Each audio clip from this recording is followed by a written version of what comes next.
I was reading the plaque, Sophia Varen, Fractured Sanctums, when I felt it, a prickle on my neck, like someone had dragged a nail down my spine. I turned. It was her.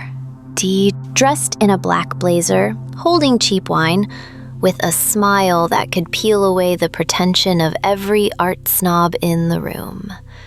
She leaned against her sculpture, which resembled a throne made of twisted metal and broken stained glass, a cathedral hollowed out from within. "You're staring," she said, not annoyed, but entertained. I fiddled with the press badge hanging from my lanyard. "You're the artist." It was a stupidly obvious statement. The sculpture between us felt electrifying. "Your hands built this?" She took a step closer, her scent a mix of turpentine and something hotter. Was it gunpowder? "I had help." After a pause, she added, "The devil owes me a few favors." I laughed. Her hazel eyes, flecked with gold, dropped to my throat. I could swear I felt her sizing me up. "Critic or collector?" she asked, flicking her gaze to my badge. I should have lied more convincingly. "Thief," I admitted. Her eyebrow arched in surprise. I steal impressions," I added awkwardly. Sophia's laugh resonated like a low hum against my ribs. "The next exhibition is in Breakers Ford, a couple of hours from now." Suddenly her palm pressed against mine, depositing something warm, a car key. "Ride with me. Steal better impressions." I curled my fingers around it. "Why?" She was already walking away, but tossed the words over her shoulder like a lit match. "Your mouth looks like it bites."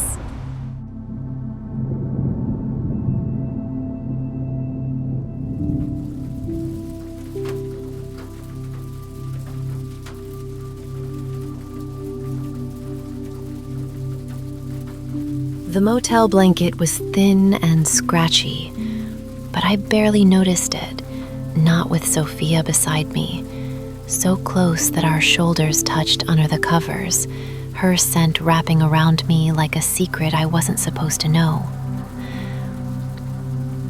Rain hammered against the window. Hard, relentless. It felt like the world outside had been erased, leaving only this silence, this bed, her. We were supposed to sleep, just sleep. That was the plan when the car broke down, and the closest shelter was this crumbling room. But the moment we stepped inside, something shifted. The air thickened, the quiet turned expectant, electric. Every breath felt like a held note waiting to break. I stayed still, eyes shut, pretending this wasn't the closest I'd ever been to her. And then, her voice, drowsy, velvet. I swear I can feel every mile of that highway in my spine, she murmured, stretching lazily. Her back arched, the covers shifted, my pulse skipped. I didn't dare look directly at her, but I saw the motion, felt the shift in the mattress, the warm air between us turning sharp. I bit the inside of my cheek. My hands clenched the blanket. "You're tense," she observed, more as a statement than concern. I hesitated. "A little." "Let me." There was no room for questions, just that. A statement. A vow. Then, her hand, light, intentional. It landed on my hip and stayed there. I forgot how to breathe. Her fingers moved in quiet lines across my side, tracing slow, thoughtful paths through cotton and warmth. Not aimless, not casual, like she was reading me, studying the way I inhaled, the way I braced and softened beneath her touch. "Sophia," I whispered. I didn't know if I was trying to stop her or begging her not to. She leaned closer. Her breath grazed my ear. "Tell me to stop." I couldn't. "Don't," I said, and it didn't sound like me. It sounded like something more profound. She moved gently, intentionally, guiding me onto my stomach. I let her, not because I didn't know better, but because I didn't want to. Her hands found my skin. My back arched instinctively. Her touch was confident, almost reverent. She explored the shape of my body as if it belonged to her already. I clutched the pillow as she paused, her palm resting with unmistakable weight. The sound that followed cut through the room like thunder. "Shh," I gasped. The sharpness was brief, bright, but the heat it left behind unfurled like a secret. I bit down on the pillow, but it wasn't enough to hide the sound that escaped me. Her voice was closer now, thicker, lit from within. "Did you like that?" I couldn't form words. I nodded, barely. She waited, let the silence stretch, let me feel it. And then, again, firm, deliberate. I choked out a sound I didn't recognize, and the fire she lit began to bloom across my skin. "You take it so well," she murmured almost to herself. There was no going back. Not now. The world narrowed to the quiet sound of her breathing, the feel of her hands, and the pulse pounding in my ears. "Please," I whispered. I wasn't even sure what I was asking for. Her fingers swept down my back again, slow and sure. Each stroke peeled something away. My name, my fear, my shame. I melted beneath her. She didn't rush. She didn't ask. She just took her time until I forgot where I ended and where she began. Until the storm outside meant nothing compared to the one inside me. Until all I could do was give in.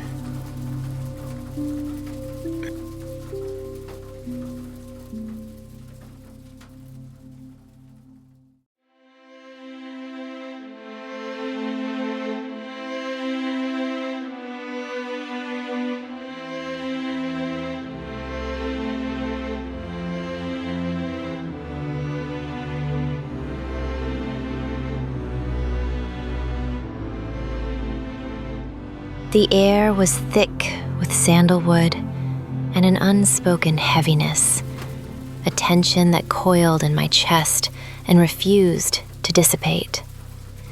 My knees sank into the velvet rug, soft beneath me, too smooth for the significance of this moment. Shadows danced along the walls, flickering with each breath. The room felt like a temple, and I, kneeling, exposed and waiting, felt like a sacrifice that had already been accepted. I kept my head down, my hands resting on my thighs, palms up. I was not trembling, just open. Then I heard her. Sophia's footsteps were slow, deliberate, almost ritualistic. The sound sent chills down my spine. I didn't look, not yet. But I could feel her gaze settle over me like heat. "Look at me!" Her voice was everything, low, firm, intimate, a command disguised as a caress. I obeyed and nearly forgot how to breathe. She stood above me, breathtaking in her stillness. In her hand was the collar, black leather, sleek and shining under the low light. The silver O-ring caught the glow like a moon in her palm. She held it not as an accessory, but as a symbol, a bond, a promise. "You've wanted this," she said softly, stepping closer. "Are you ready to give yourself to me completely?" I should have hesitated. I didn't. Yes, her fingers grazed the edge of my jaw, tilting my head just slightly as she fastened the collar around my throat. Every movement was slow and deliberate, like a ritual she had memorized long ago. Nah. The click of the buckle echoed louder than it should have. I felt it settle against my skin. Cool at first, then warm, as if it had always belonged there. Then came the leash. The faint jingle of metal meeting metal, and suddenly, I wasn't just wearing her collar, I was tethered. Her smile was calm and certain. "You good girl," she murmured. The words landed somewhere deep inside me, but she tugged lightly, coaxing me forward. "Hands and knees," she instructed, quiet yet sharp. I obeyed.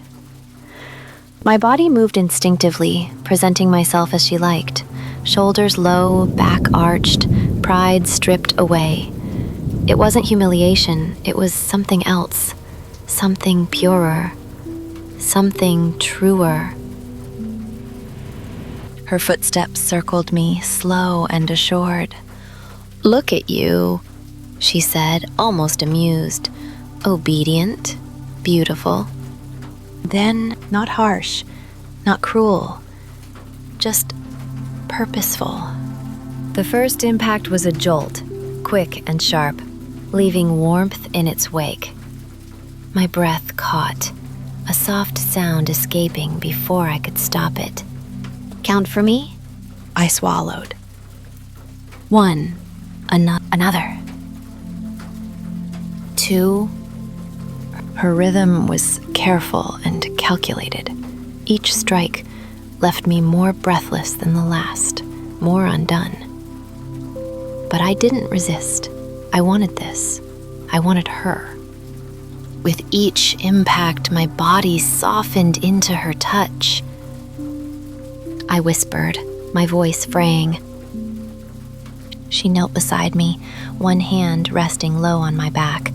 Her breath brushed my ear, and it was all I could do not to collapse into her. "You take it beautifully," she whispered. "Like you were made for this." I trembled. She didn't need to say anything else. I could feel it in the way she touched me, slow now, tracing over the heat she had left behind. Like she was reading a story she'd written on my skin. I looked up just in time to see her reach for something on the table, a harness, something sleek and silent. Her fingers moved with calm precision as she secured it around her hips. I obeyed. I lay back on the rug, heart thundering. The collar was still tight around my neck, the leash still tugged gently between her fingers. She knelt between my legs, powerful, silent, watching me like a queen preparing to claim what was hers.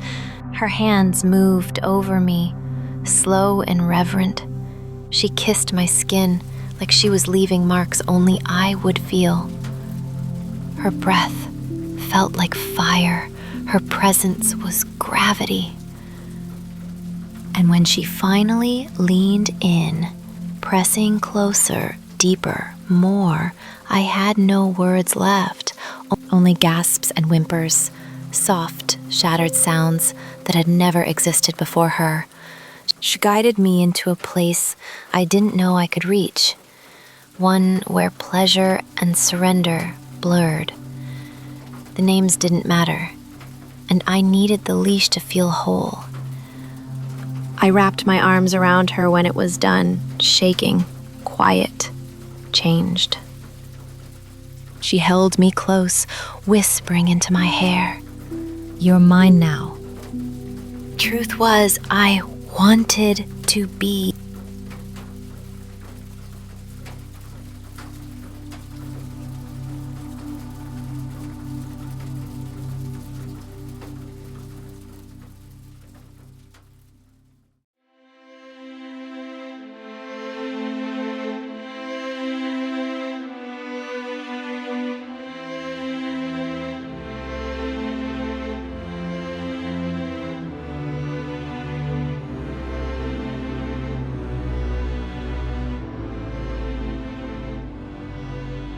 The room glowed with candlelight and unspoken promises.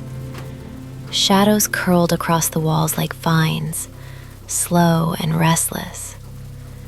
Everything smelled of sandalwood, wine, and something primal beneath the surface.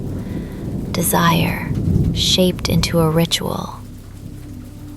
I knelt on the crimson rug, the velvet pressing against my knees like silk laced with thorns. My collar was still fastened around my neck, familiar, anchoring. The leash coiled beside me like a secret, waiting to be pulled taut. So Sophia stood by the black table, her altar. Arrayed on its surface were tools laid out in careful symmetry, coils of rope, soft leather strands, gleaming steel, satin, and lace. Each one held a question. Each one had an answer that only she could provide. She turned to me. That look. I stopped breathing. "Are you ready, my sweet pet?" she asked. Her voice was smoke and velvet, the kind that didn't ask for permission, it simply claimed me. "Yes, mistress," I whispered. And with that, the world fell away. She stepped closer, lifting the collar's leash and giving it a gentle tug, not hard, just enough to tilt my chin and remind me who I was in this moment. "Good girl," she murmured. The words struck deeper than the touch ever could. "Crawl to me."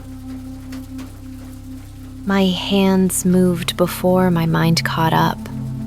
I crawled across the rug, my breath shallow and my body trembling as shame and pride burned away. I was hers in the most complete sense. Not because she demanded it, but because I needed it. She circled me like a painter examining her canvas. "So perfect," she said, almost with a sigh. "So ready to be rewritten." Then her hand. A sharp smack echoed in the candlelit hush. My breath hitched and my body jolted. "Count," she commanded. "1," I whispered, already undone. End of that quick. Again, firmer, measured. 2, 3. Each strike was a brushstroke, not of violence, but of transformation. She painted heat into my skin, discipline into my nerves, obedience into my breath. By the time we reached 10, my body was trembling, my eyes burned, and yet I arched toward her touch. She knelt behind me, her voice a soft whisper against my neck. Such a good pet. Her fingers soothed what her hand had stoked. She ran them down my back in slow lines that made my breath catch all over again. Each motion told me, I see you. I own you. I will not let you fall. Then she stood. I watched, wide-eyed and reverent, as she selected something from the table, sleek and curved. She slid the harness around her hips with quiet elegance, making my pulse thunder in my ears. "Lie down." My body obeyed before thought had time to intervene. I sank into the rug, my heart wild in my chest, the leash still clipped to the collar like a vow. She came down over me, slow, controlled, devastating. Her touch felt like worship, her mouth an incantation.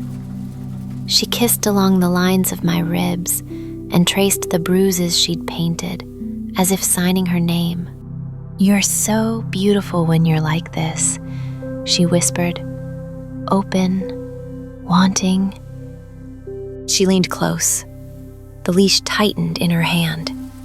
My eyes fluttered shut. And then she claimed me. Not just in body. What made me gasp was the power of it, the control, the knowing, the presence. She moved with rhythm and purpose.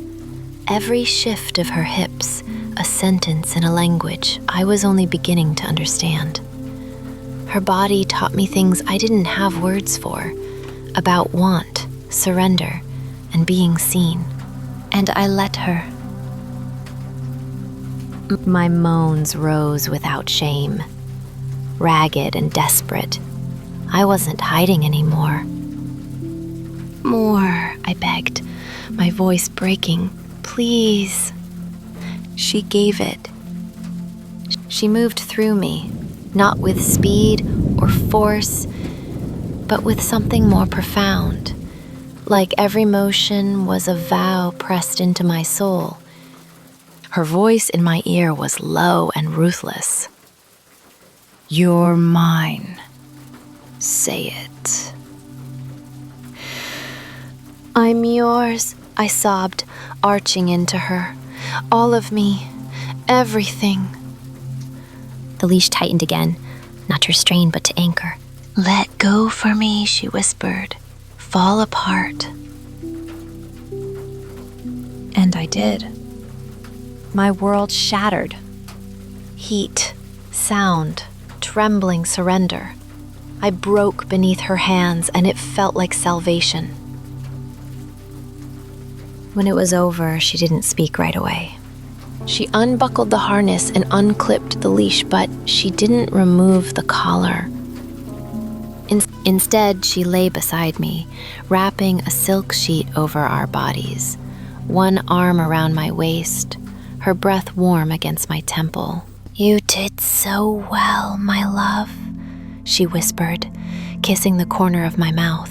And though part of me still trembled from the inside out, I believed her. Wanted to believe her, even as I remembered the photo in the drawer, even as a shiver of doubt curled into my spine. I curled against her, as if the truth didn't matter, like love was supposed to feel like this, like surrender.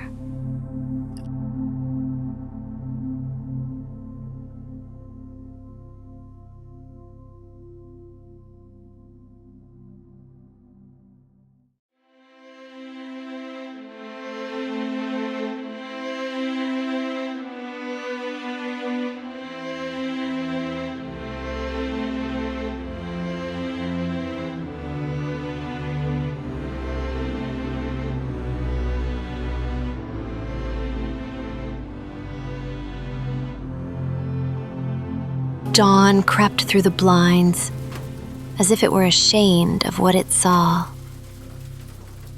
The rain had finally stopped, but the motel room still clung to the scent of leather, sweat, and something metallic beneath it all, like the ghost of a ritual not quite finished. I sat at the edge of the bed, the sheets twisting around my legs. My thighs ached. My throat was raw. Across the room, Sophia stood by the sink, washing her face. The same hands that had held me, marked me, owned me, now moved with slow, casual grace, as if nothing from last night lingered beneath her skin.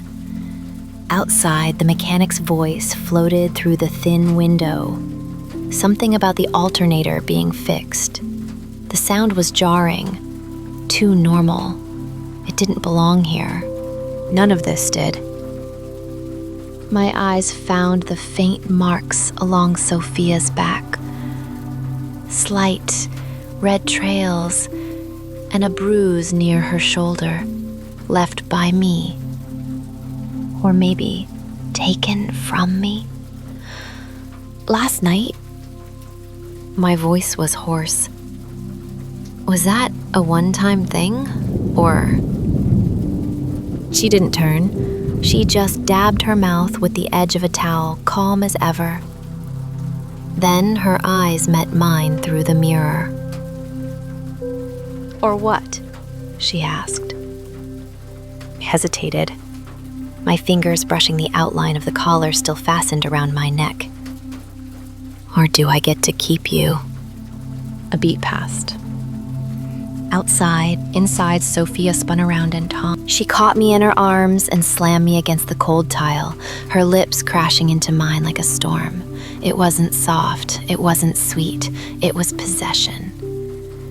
She pulled back, just enough for her breath to skim my mouth. "Baby," she murmured, her voice low and dangerous. "You didn't get me." Her teeth dragged across my bottom lip before biting down, sharp enough to make me gasp. "You earned me." The knock came again. She stepped back without another word, her demeanor calm as ice, and reached for her jacket. I stood there, lips tingling, heart hammering, too stunned to follow. Then something small slipped into the pocket of my hoodie. I looked down. A motel key. Room number scrawled in red ink. Different town. 2 nights from now. I opened my mouth to speak, but I didn't. She opened the door. Sunlight spilled across the threshold like an interrogation lamp, lighting everything it touched. My bruises, the collar still snug around my throat, the shadow of bite marks that hadn't faded yet. The mechanic blinked and then smirked. "Y'all need extra time?" Sophia tossed him a 50 in a glance. "Keep the change and the stories." She walked toward the car without looking back. I followed. The engine rumbled to life. She went to grab water from the vending machine. I hesitated. Then, without meaning to, I opened the glove compartment. A small stack of Polaroids slid out. I stared at them. 1, 2, 10. Different girls, all in that room. All wearing a collar, some in that same lace, some bound. All of them, hers. I picked up the top one, room 12. A girl with dark hair and wide eyes. Her wrists were tied with what looked like the motel phone cord. There was writing on the back. "Welcome to the family, number 6. My stomach clenched. My hands trembled. I slid the photo back into place. Sophia returned a second later, bottle of water in hand, smiling like sin. She said nothing. Neither did I. I buckled my seatbelt, collar still on, and stared out the window as the car pulled away. I told myself it didn't matter. Not yet. Because part of me still wanted to be next.